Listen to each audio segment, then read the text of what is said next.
In this video, I'm going to show you a step-by-step guide on exactly how to use and connect your controller on Borderlands 4 on your PC. So to be able to actually use it, you need to firstly, if you have bought this game through Steam, you're going to firstly go back into Steam here, then go into Library, right-click on your Borderlands 4 game right here, and then click on Properties here.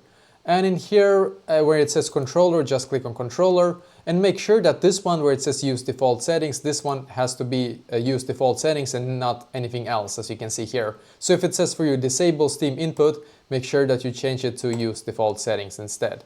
And now we can just go back into the game here. And now what you need to do is to find the start button on your wireless controller here. So I have the start button here.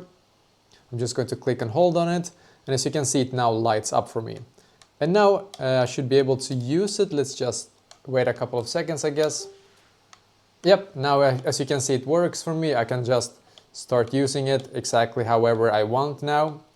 There is also, I have this small USB stick that I had to plug, I think it's right here actually, that I had to plug in into my PC to be able to also actually connect it, just so you know. But basically this is exactly how to do this.